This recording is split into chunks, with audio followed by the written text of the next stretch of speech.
안녕하세요. 김원준입니다. 이정열 공장장 대행, 사무장에서 출세했습니다. 잘하고 있나 저는 안 궁금합니다. 못해! 전혀 못해! 무슨 꿀보이스 깔끔하다 뭐 이런 말도 있는데 들어보니까 전혀 걱정이 안 됩니다. 예. 제가 어디 갔냐 궁금해하신 분들 궁금하지 마시고요. 저는 잘했습니다. 찾아뵙겠습니다.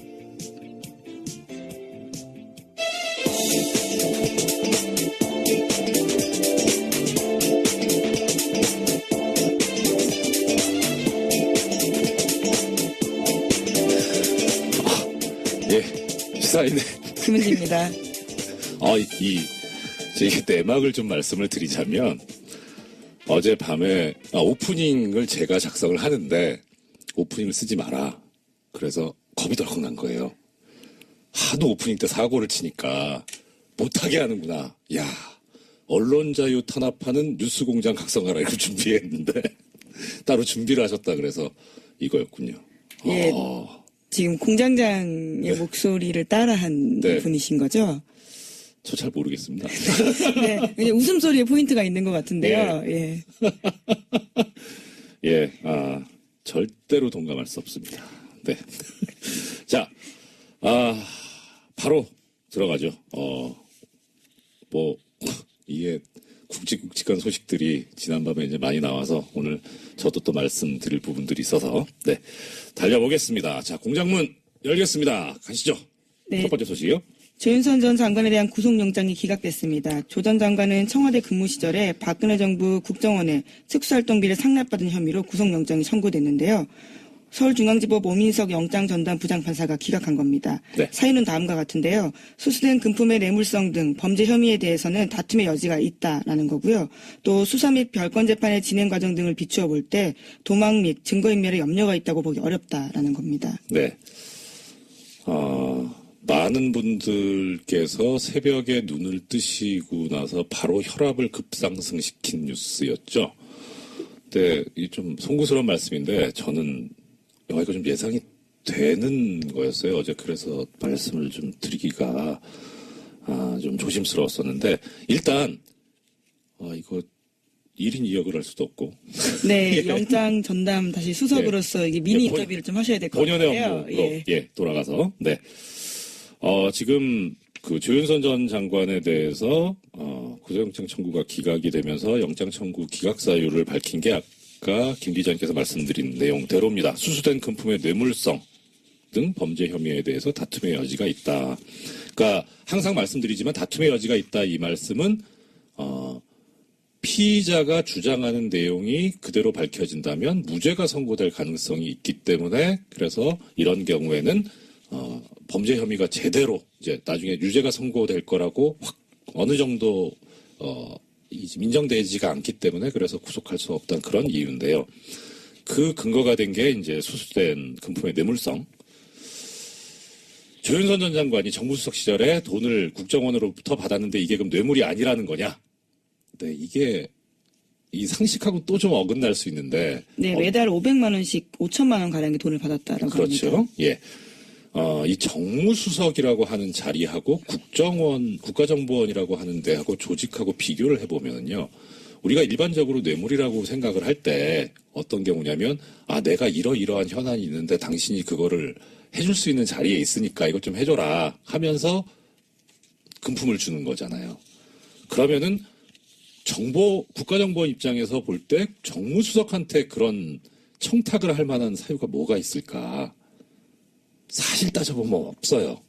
그래서 이제 만약에 뇌물을 주는 상대방이 대통령이면 이거는 뇌물이 되죠. 왜냐하면은 국가정보원의 인사권을 대통령이 가지고 있기 때문에 그래서 인사청탁한다는 그런 어떤 포괄적인 직무 관련성을 가지고 줄 수 있는데 이건 약간 좀 약간 그렇다라는 생각을 했었어요. 근데 그 전에 이게 처음에 문제가 됐던 그 사안이 뭐였냐면 문고리 3인방에 대해서 이걸로 이제 뇌물로 구속영장 청구가 있었는데 그때 사실 좀 걱정이 됐었거든요. 엄밀하게 말하면 국가정보원하고 문고리 3인방하고 또 이게 관련이 없는데. 네, 뇌물에 대한 대가성에 대한 부분이죠. 그렇죠. 예, 직무 관련해서. 근데 그게 어떻게 해결이 돼서 영장이 발부가 됐냐면 이 박근혜 전 대통령 시절에 청와대 구조가 워낙 특이했었기 때문에 원칙적으로 법률적으로 보자면 비서관은 아무 이런 직무 관련성이 없지만 이 사람들을 통하지 않고서는 갈 수가 없어요. 접근이. 그러니까 결국 이 문고리 3인방과 박근혜 전 대통령을 하나로 볼 수 있는 거죠. 일종의 공범의 형태로 볼 수 있기 때문에 그래서 법원이 그런 관점 하에서 인정하고 나갔을 수 있는데 문제는 당시에 검찰이 얘기했던 거는 이 박근혜 전 대통령과 비서관들을 한 몸으로 본 게 아니라 통으로 청와대라고 하는 그런 관점으로 바라봤었더라고요. 그래서 나온 말이 상납이라는 말이 나왔었고 근데 그때 영장이 그대로 발부되고 통과가 되니까 이번에도 같은 구조를 유지했던 게 아닌가 싶은데 사실 좀 그렇죠. 게다가 여기에 이 지금 기름을 부은 게 뭐냐면 그 판결이 옳은 건 저는 아니라고 생각하는데 이 조윤선 전 장관에 대한 예전 1심 판결. 네, 블랙리스트 혐의에 대해서요. 블랙리스트에 관해서 진행 중입니다. 예, 이제 선고만 남았죠. 거기서 그 재판부가 판결 이후에 아주 황당한 논리를 제시를 하는데 뭐 애청자 여러분들 기억하실 겁니다. 뭐 어차피 보수 정권이 잡았으니까 보수적인 견제를 유지해야 되니 진보적인 보수적이지 않은 사람들 뭐 연예인들에 대해서 지원을 하지 않을 수도 있는 거 아니냐 이런 황당한 얘기를 하거든요. 그리고 그다음에 조윤선 전 장관 같은 경우에는 그 당시 판결에서 보면 구조를 판결에 나오는 그런 이유에 따라서 봤을 때 구조가 뭐였냐면 이분은 아무것도 모르는 분이었잖아요. 허수아비였잖아요. 그러니까 그걸 그대로 지금 1심 판결이 그렇게 나와 있고 아직 그 판결이 뒤집어지기 전인 이상 영장전담 재판부에서 볼 때는 이분은 허수아비인데 돈을 받았어요. 그러면 이걸 뇌물이라고 볼 수 있겠느냐. 이 돈을 받은 게 옳다, 뭐 잘한 거다 이런 차원을 떠나서 과연 이게 뇌물로 볼 수 있는 범죄냐 하는 데 대해서 인정하기가 그렇게 쉽진 않았을 겁니다. 근데 우리 애청자분들께서도 잘 알고 계시겠지만 지금 서울중앙지방법원의 영장전담 판사들이 너무 황당한 결정들 많이 해왔잖아요. 근데 저는 이거는 그냥 죄송합니다. 수긍이 가는 뭐 그럴 수도 있겠다라는 그런 결정인데도 불구하고 큰 믿음이 안 가는 게 전과들이 너무 많아서 그래서 다른 생각으로 한 게 아닐까. 그러니까 해설을 해드리긴 해드립니다만 사실 좀 의구심이 있기는 있습니다. 그래서 총체적으로 보면 이 결정의 가장 큰 문제점을 제공한 데는 종전 1심 재판부입니다. 그 판결이 지금 여기에 영향을 상당히 미쳤었고 그래서 지금 검찰에서 재청구 얘기도 나오고 있는데 오히려 이 항소심 판결이 나오는 거를 지켜보고 하는 게 어떨까 싶은 생각도 듭니다. 거기서 만약에 1심 판결이 뒤집어진다면 뭐 그거 할 수도 있죠. 거기서 다시 법정 구속이 될 수도 있고 하니까 여기에 그렇게 좀 더 집중하는 게 과연 필요한지 약간 의문이 들고요. 또 하나는 검찰의 수사 계획이 뭐였는지는 저로선 정확히는 알 수는 없는데 사실 정무수석이 돈을 받았고 이게 뇌물이라면 비서실장, 그다음 대통령 여기까지도 당연히 연결이 돼야 되는데 이걸 향후에 수사하려고 한 건지 아니면은 거기는 뭐 혐의점이 발견이 안 돼서 지금 조윤선 전 장관까지만 얘기를 한 건지 그거는 잘 모르겠어요. 그런데 이 돈을 주게 된 이유와 관련해서 돈을 금품을 제공한 그 쪽에 이야기가 있었다고요. 네, 죄송합니다. 어제 채널A 쪽에서요, 조윤선 전 장관의 방어 논리에 대해서 좀 보도를 한 바가 있습니다. 그 내용들을 보면요, 이병기 전 국정원장과 조윤선 전 수석의 친분 때문이다라는 건데요. 이를 지시한 이병기 전 국정원장은 개인적 친분 때문에 돈 줬다라고 진술했다고 합니다. 그래서 월 500만 원 정도는 큰 돈이 아니다라고 여겼다라는 이야기도 했다고 하는데요. 그래서 국고손실죄로 위반이라면 합당한 처벌을 받겠지만 뇌물은 아니다라고 주장하고 있는 겁니다.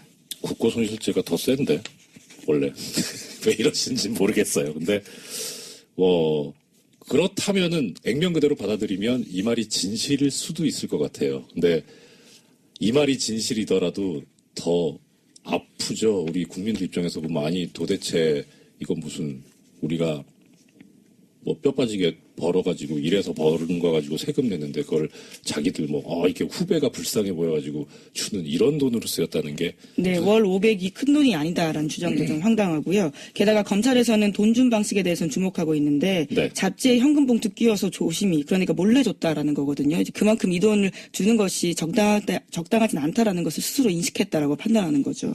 농담할 분위기는 아닙니다만 이 잡지가 시사인이라면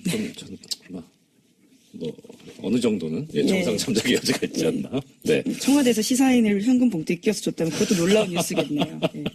예. 자, 그러면 여기에 관해서 이제 채널A도 보도를 했는데 조윤선 전 정무수석은 비서관이 줘서 받았을 뿐이다. 예, 결국은 또다시 허수아비 논리를 이야기하고 있는 건데요. 네. 그냥 줬으니까 받았을 뿐이고 이것이 위법한지 몰랐다라는 주장을 하고 있습니다. 그래도 나름 아시는 분들은 아실 텐데 조윤선 전 장관이 저랑 사법연수원 동기거든요. 이분이 연수원 때 아니랬는데 갑자기 정치계로 들어가서 허수아비가 되셨는지 왜 이렇게 이게 저 법률계에서는 이렇게 얘기합니다. 우리가 그 항변이라는 말을 쓰잖아요. 보통 무효 항변, 취소 항변 이러는데 이거를 바보 항변이라고 합니다. 바보 항변은 법률상 이유가 없는데 받아들이지 않는데 참 열심히 쓰시는 것 같습니다. 자, 다음 소식이요. 네, 우병우 전 민정수석의 구속적부심 청구는 기각됐습니다. 법원은 우 전 수석에 대한 구속수사가 필요하다라고 판단을 한 건데요. 어제 심리를 진행한 곳은 서울중앙지법 형사합의 2부였습니다. 네. 애청자 여러분들 다 검색해 보셨으니까 아시죠? 이우철 부장판사, 그 심리로 열려서 결국 적부심 청구가 기각이 됐어요. 그래서 어제 기각될 것 같다고 말씀을 드렸는데, 예, 적중하셨네요. 그렇죠. 확률이 50%잖아요. 네. 이거 아니면 저거였는데 지금 그래도 맞추기는 어렵죠. 네. 사실 어저께 말씀을 드릴 때 이게 워낙에 뉴스공장이 영향력이 큰 방송이라서 말씀을 잘못 드리면 이 재판에 영향력을 행사하려고 하는 게 아닌가 싶어서 되게 조심스러웠는데 이우철 부장판사가 저하고 같은 재판부에서 근무를 했었거든요. 1년 동안. 속속들이 잘 알아요. 이 성향을. 그래서 하나 걱정스러웠던 거는 그러니까 진짜 정말 정의롭다까지라고 평가는 못하겠지만 또 존경하고 믿고 따르는 선배인데 이분이 그 성향을 보면은 그동안에 그러니까 오염되지만 않았다면 그러면 당연히 성향상 이런 자신의 권력을 사적인데 동원하고 이용하는 거에 대해서 하는 게 그걸 못 참는 분이거든요. 그런데 그러니까 소위 말하는 정말 정통 보수적인 그런 분이어가지고 근데 늦게까지 안 나와서 오염되셨나? 이거 퇴근 전에 6시 전에 분명히 나올 줄 알았는데 그건 좀 걱정을 했었어요. 근데 역시 기대를 벗어나지 않는. 네. 근데 또 한편으로 이제 이건 어떤 개인적인 거 말고 구조적인 걸 말씀드리자면 이게 원래 구속적 부심의 본래 모습이에요. 지금 영장을 발부했던 권순호 부장판사가 사법연수원 26기거든요. 그 다음에 이우철 부장판사가 사법연수원 25기입니다. 그러니까 물론 그렇게 선배라고 치면 선배일 수는 있는데 이렇게 같은 급의 지방법원 부장판사들이 한 결정에 대해서는 서로 존중을 하고 그래서 영장 발부 이후에 나온 사정만 가지고 이게 석방할 어떤 이유가 합당하냐 아니냐 그렇게 심사해 왔는데 이걸 무너뜨린 게 예전에 김관진 전 장관 때 신광열 부장판사였죠. 그러니까 그때 다들 이거 이러다가 어떻게 하려고 그렇게 하나는 그런 비판이 나왔던 거고요. 네, 그 관련해서 뉴스가 어제 또 네. 나왔습니다. 그러니까 김관진 전 국방장관 같은 경우에는 군사이버사령부가 댓글을 통해서 선거에 개입한 혐의로 구속된 바가 있는데요. 네. 범죄 성립 여부가 불투명하다라는 이유로 적부심에서 풀려났습니다. 그런데 어제 국방부가 비밀예자 문서를 보면요. 김 전 장관에게 불리한 내용들이 들어있습니다. 총선을 앞두고 당시 여당을 지원하려고 한 뚜렷한 정황이 있다라는 건데요. 그렇기 때문에 이 적부심이 적절했나라는 논란이 일고 있습니다. 네. 이 부분에서 제가 하나만 더 말씀을 드리자면 여기는 또 법규가 애매모호하게 돼 있어요. 그러니까 그때 시간이 모자라서 말씀 못 드렸는데 김관진 전 장관 같은 경우에 가장 이제 받았던 혐의 중에 가장 중한 부분이 군형법 위반이었거든요. 정치에 관여하면 안 된다. 군인은. 근데 이분은 군인이 아니잖아요. 현재는 민간인이죠. 민간인이죠. 그러니까 원래 군형법 적용 대상이 아닌데 그런데 그럼 왜 군용법을 적용을 하느냐? 군인과 함께 범죄를 저질렀기 때문에. 그래서 군용법을 적용을 해가지고 구속영장을 청구를 해서 그게 발부가 됐는데 문제는 그거예요.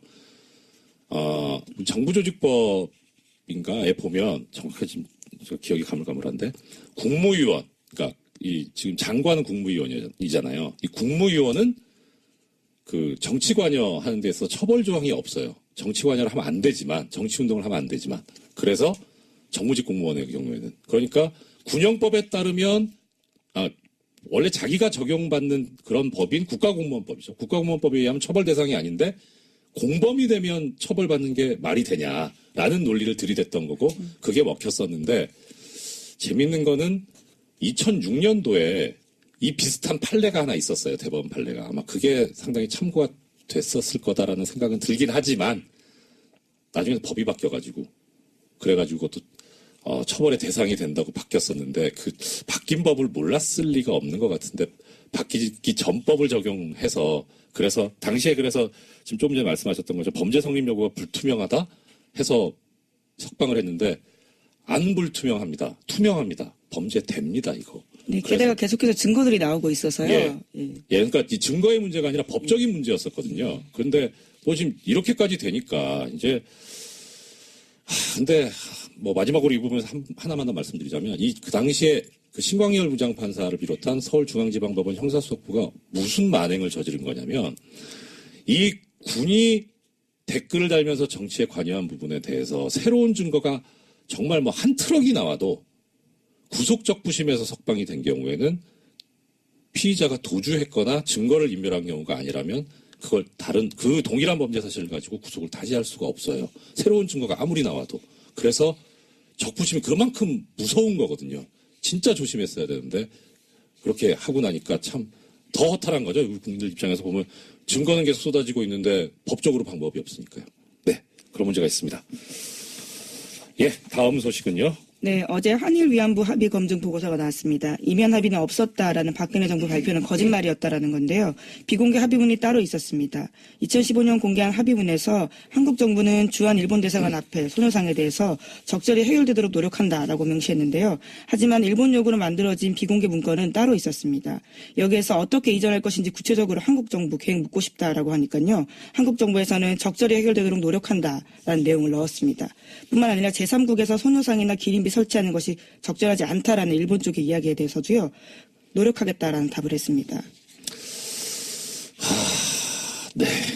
일단 이 문제에 관해서는 잠시 후에 우리 정대협의 윤미향 대표님 모시고 말씀을 들을 예정이어서 거기서 자세히 나오겠습니다만은 그냥 어떻게 보세요? 저는 이 위안부 피해자 이 관련 합의, 한일 합의를 보면서, 그러니까 법률적으로 보면, 첫째는 장관들이 했잖아요. 그러면 국가를 대표해서 이제 양국에서 나왔단 말입니다. 합의를 했어요. 그러면 합의를 했으면 약속을 했다는 거 아닙니까? 국가 간의 합의는 서로 지켜야죠. 국제법상. 근데 국제법상 이런 합의를 우리는 뭐라고 부르냐면 조약이라고 부르잖아요. 국가 간의 합의를 한 거. 근데 지금 정확하게 그 조약이 기억은 안 나는데 조약으로서 성립이 되려면 원칙적으로 문서가 있어야 되거든요. 문서가 없어요. 그래서 이게 과연 조약이냐. 국제법적으로 지켜야 될 의무가 있는 합의인 거냐. 근데 게다가 비공개까지 있어요. 조약은 문서로 하는 거니까 공개되는 게 원칙인데 비공개 합의라면 이건 더더욱 지킬 필요가 없는 거 아니냐 하는 생각이 들었고 또 하나는 왜 이런 합의를 하느냐. 내용도 보면 이 TF에서 발표할 때 나왔지만 너무 일방적이었다라는 거잖아요. 왜 이렇게 굴욕적으로 일방적으로 퍼졌나 일본에. 예. 그러면 뭔가 다른 걸 얻은 거 아니냐 하는 그런 의심이 들어요. 뭘 얻었을까? 이것도 한번 밝혀서 조사해서 밝혀봐 주셨으면 좋겠고요. 총체적으로 저는 이런 생각이 듭니다. 이거 역적질입니다. 대한민국은 민주공화국인데 대한민국의 국민인 위안부 피해자 할머니들의 의사를 전혀 고려하지 않고 그분들의 인권에 반해서 나라를 팔아먹는 것과 같지 않냐. 저는 그렇게 생각합니다. 네, 어제 나온 내용들을 보면요. 박근혜 전 대통령이 연내 타결을 압박하면서 결과적으로 우리 정부가 끌려다니는 모습들을 만들게 됐다라는 겁니다. 네. 그 관련해서 그런 얘기가 있던데요. 뭐 이거 저기 외교 관계상 그 하면 안 되지 않냐, 저기 공개를 그런 얘기가 있던데 그건 또 어떻습니까?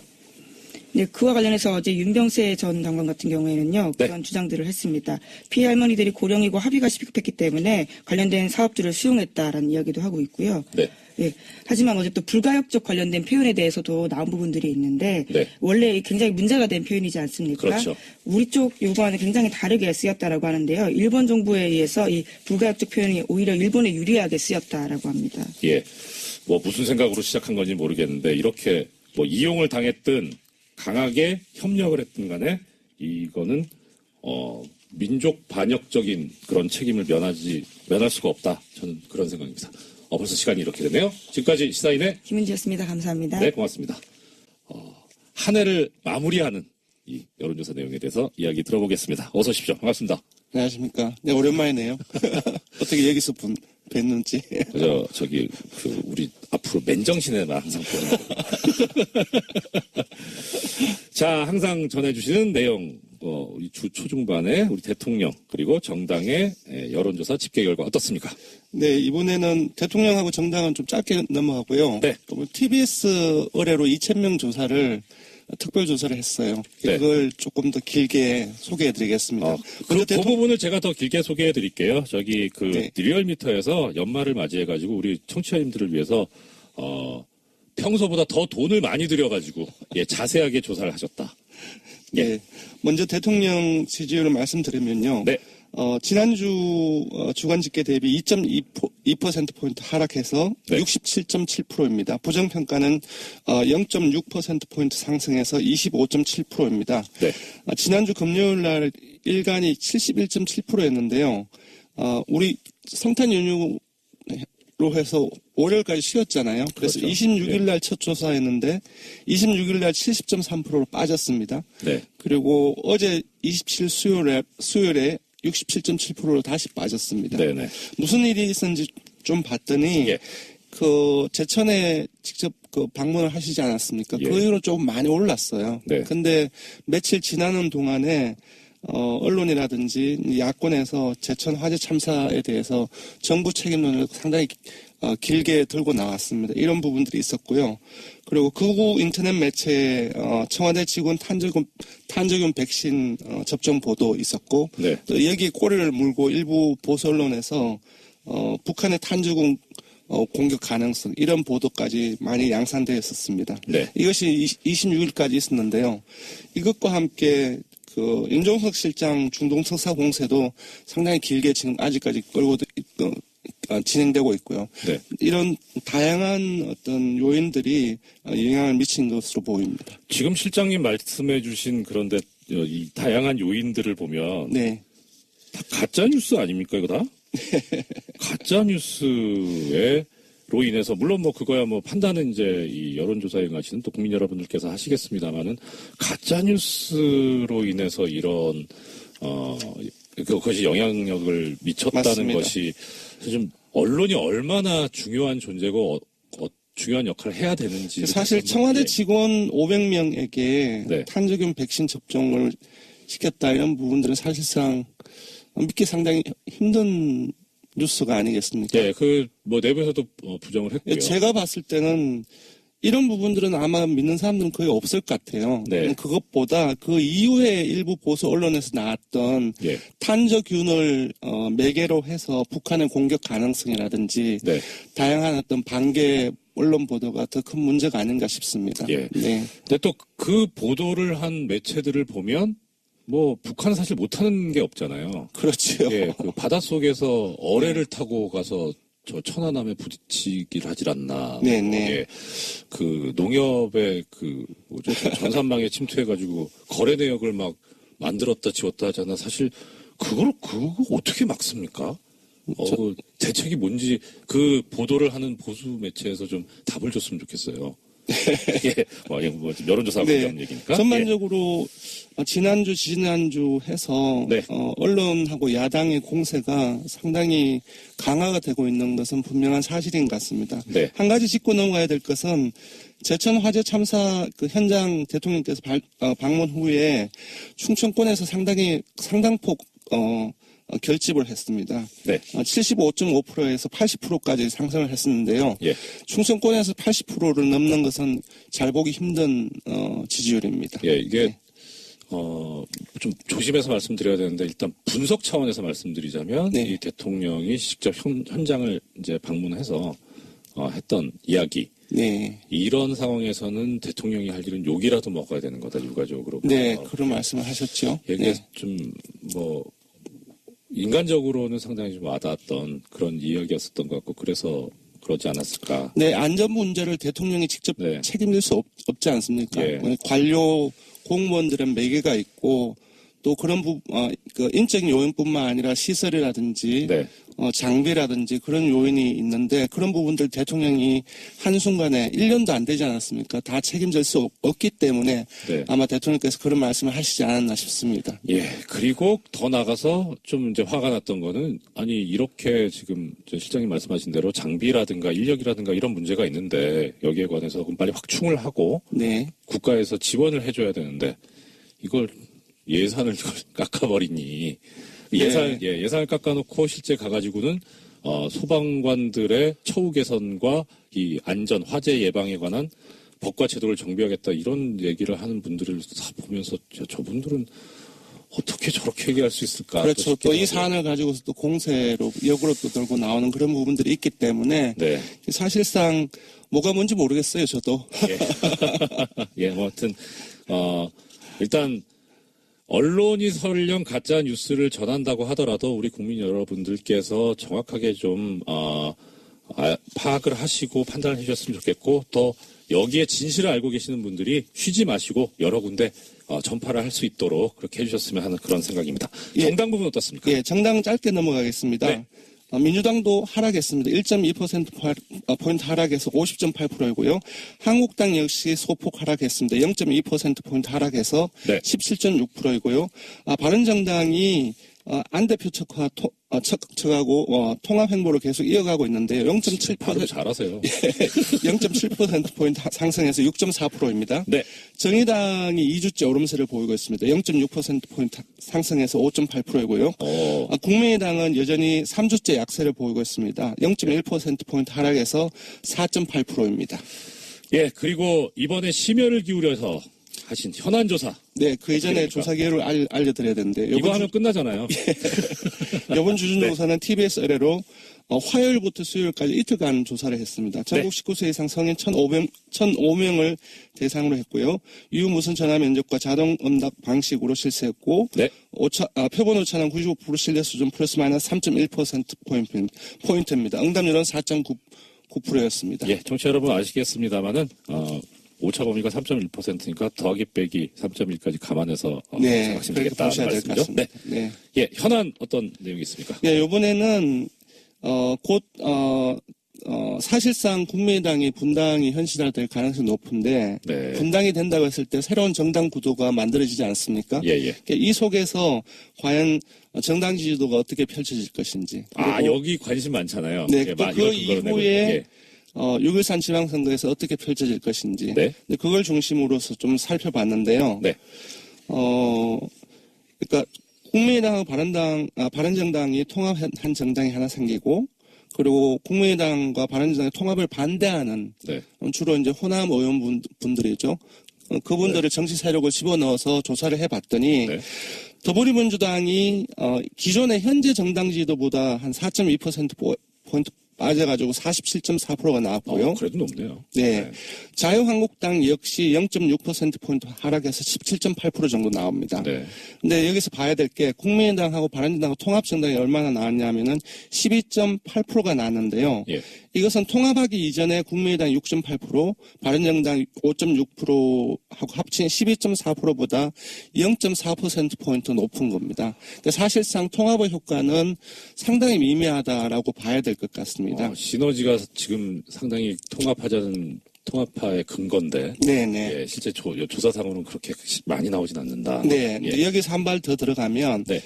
이런 정당 구도 하에서 6.13 지방선거에서 누가 실제 현재 지지율보다 득표율이 더 높을 것 같냐 이렇게 물어봤습니다. 왜냐하면은 모든 선거에서 당시의 지지율보다 득표율이 많이 나오고 적게 나오는 정당이 있거든요. 그렇죠. 그랬더니 국민의당하고 바른정당의 통합정당에 많이 나올 거라고 하는 응답이 11.1%가 나왔습니다. 단순 비교는 어렵겠지만 아까 기억하실지 모르겠지만 예. 12.8%가 통합 효과로 해서 나왔던 수치인데 네. 더 많은 득표를 올릴 것이라고 한 응답이 11.1%가 나왔습니다. 줄어든 것이죠. 줄어든 거죠. 예. 네. 허참. 그 지금 조사 그럼 더 올라가는 당은 어느 당이에요? 그러니까 사실상 이걸로 해서 뭘 알 수 있냐면은 네.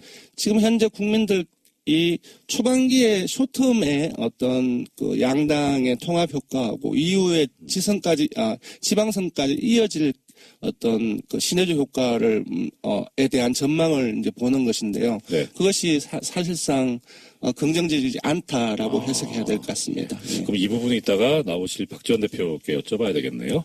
예, 이 부분에 관한 조사 결과는 어떻습니까? 네. 이번 특집 조사는 TBS를 어제 하루 동안 실시했습니다. 전국 19세 이상 성인 2029명을 대상으로 실시했고요.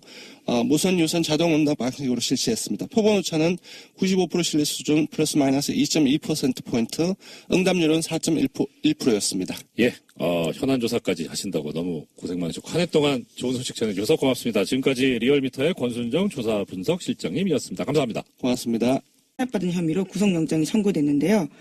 서울중앙지법 오민석 영장전담 부장판사가 기각한 겁니다. 네. 사유는 다음과 같은데요. 수수된 금품의 뇌물성 등 범죄 혐의에 대해서는 다툼의 여지가 있다라는 거고요. 또 수사 및 별건 재판의 진행 과정 등을 비추어 볼 때 도망 및 증거인멸에 염려가 있다고 보기 어렵다라는 겁니다. 네. 많은 분들께서 새벽에 눈을 뜨시고 나서 바로 혈압을 급상승시킨 뉴스였죠. 근데 이 좀 송구스러운 말씀인데 저는 이거 좀 예상이 되는 거였어요. 어제 그래서 말씀을 좀 드리기가 좀 조심스러웠었는데 일단 이거 1인 2역을 할 수도 없고 네, 영장 전담 다시 수석으로서 이게 미니 인터뷰를 좀 하셔야 될 것 같아요. 본연의 업무로 돌아가서 지금 그 조윤선 전 장관에 대해서 구속영장 청구가 기각이 되면서 영장 청구 기각 사유를 밝힌 게 아까 김 기자님께서 말씀드린 내용대로입니다. 수수된 금품의 뇌물성 등 범죄 혐의에 대해서 다툼의 여지가 있다. 그러니까 항상 말씀드리지만 다툼의 여지가 있다 이 말씀은 피의자가 주장하는 내용이 그대로 밝혀진다면 무죄가 선고될 가능성이 있기 때문에 그래서 이런 경우에는 범죄 혐의가 제대로 이제 나중에 유죄가 선고될 거라고 어느 정도 인정되지가 않기 때문에 그래서 구속할 수 없다는 그런 이유인데요. 그 근거가 된 게 이제 수수된 금품의 뇌물성.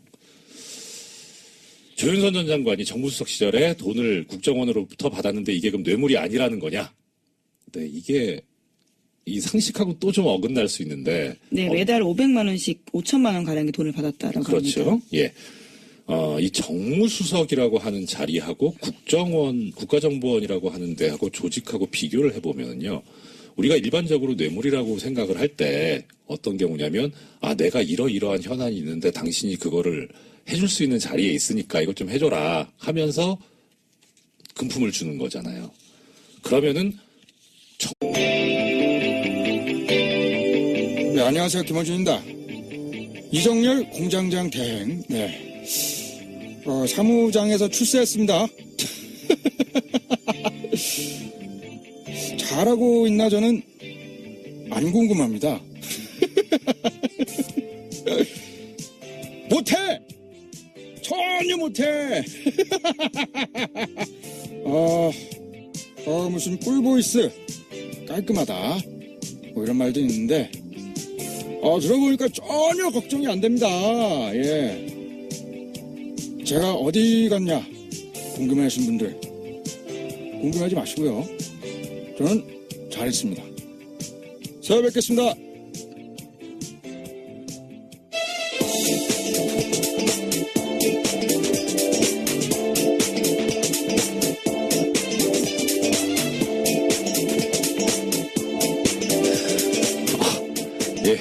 시사인의 김은지입니다.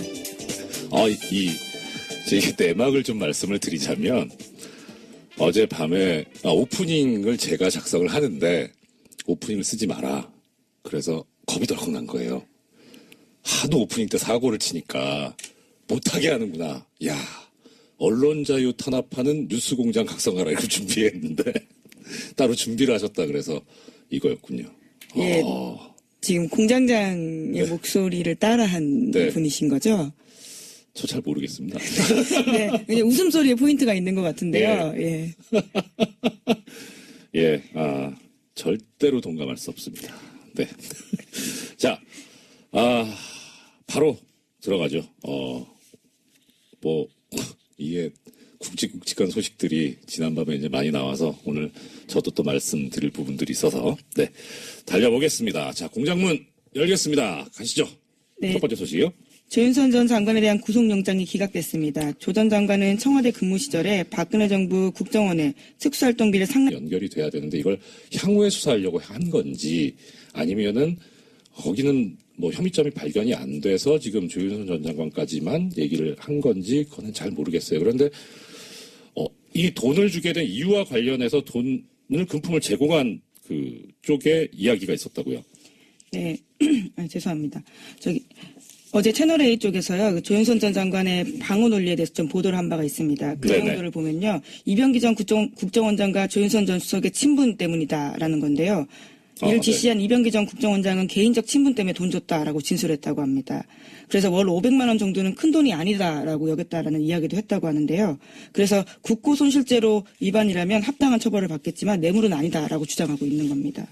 국고손실죄가 더 센데 원래 왜 이러시는지 모르겠어요. 근데 그렇다면은 액면 그대로 받아들이면 이 말이 진실일 수도 있을 것 같아요. 근데 이 말이 진실이더라도 더 아프죠. 우리 국민들 입장에서 보면 아니 도대체 이건 무슨 우리가 뭐 뼈 빠지게 벌어가지고 이래서 버는 거 가지고 세금 내는데 그걸 자기들 이렇게 후배가 불쌍해 보여가지고 주는 이런 돈으로 쓰였다는 게. 네, 월 500이 큰 돈이 아니다라는 주장도 좀 황당하고요. 게다가 검찰에서는 돈 준 방식에 대해서는 주목하고 있는데 네. 잡지에 현금 봉투 끼워서 조심히 그러니까 몰래 줬다라는 거거든요. 이제 그만큼 이 돈을 주는 것이 적당하진 않다라는 것을 스스로 인식했다라고 판단하는 거죠. 농담할 분위기는 아닙니다만 이 잡지가 시사인이라면 어느 정도는 정상 참작의 여지가 있지 않나. 네. 청와대에서 시사인을 현금 봉투에 끼워서 줬다면 그것도 놀라운 뉴스겠네요. 네. 예. 자, 그러면 여기에 관해서 이제 채널A도 보도를 했는데 조윤선 전 정무수석은 비서관이 줘서 받았을 뿐이다. 예, 결국은 또다시 허수아비 논리를 이야기하고 있는 건데요. 네. 그냥 줬으니까 받았을 뿐이고 이것이 위법한지 몰랐다라는 주장을 하고 있습니다. 그래도 나름 아시는 분들은 아실 텐데 조윤선 전 장관이 저랑 사법연수원 동기거든요. 이분이 연수원대 아니랬는데 왜 아주 황당한 논리를 제시를 하는데 애청자 여러분들 기억하실 겁니다.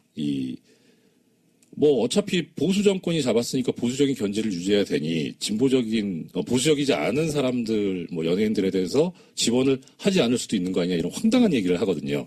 그리고 그 다음에 조윤선 전 장관 같은 경우에는 그 당시 판결에서 보면 판결에 나오는 그런 이유에 따라서 봤을 때 구조가 뭐였냐면 이분은 아무것도 모르는 분이었잖아요.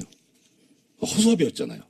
그러니까 그걸 그대로 지금 1심 판결이 그렇게 나와 있고 아직 그 판결이 뒤집어지기 전인 이상 영장전담 재판부에서 볼 때는 이분은 허수아비인데 돈을 받았어요. 그러면 이걸 뇌물이라고 볼 수 있겠느냐. 이 돈을 받은 게 옳다, 잘한 거다 이런 차원을 떠나서 과연 이게 뇌물로 볼 수 있는 범죄냐 하는 데 대해서 인정하기가 그렇게 쉽진 않았을 겁니다. 근데 우리 애청자분들께서도 잘 알고 계시겠지만 지금 서울중앙지방법원의 영장전담 판사들이 너무 황당한 결정들 많이 해왔잖아요. 근데 저는 이거는 그냥 죄송합니다. 수긍이 가는 그럴 수도 있겠다라는 그런 결정인데도 불구하고 큰 믿음이 안 가는 게 전과들이 너무 많아서 그래서 다른 생각으로 한 게 아닐까. 그러니까 해설을 해드리긴 해드립니다만 사실 좀 의구심이 있기는 있습니다. 그래서 총체적으로 보면 이 결정의 가장 큰 문제점을 제공한 데는 종전 1심 재판부입니다.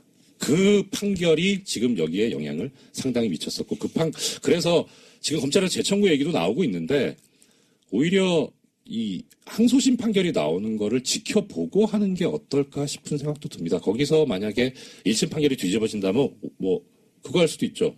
거기서 다시 법정 구속이 될 수도 있고 하니까 여기에 그렇게 좀 더 집중하는 게 과연 필요한지 약간 의문이 들고요. 또 하나는 검찰의 수사 계획이 뭐였는지는 저로선 정확히는 알 수는 없는데 사실 정무수석이 돈을 받았고 이게 뇌물이라면 비서실장, 그다음 대통령 여기까지도 당연히 국가정보원 입장에서 볼 때 정무수석한테 그런 청탁을 할 만한 사유가 뭐가 있을까?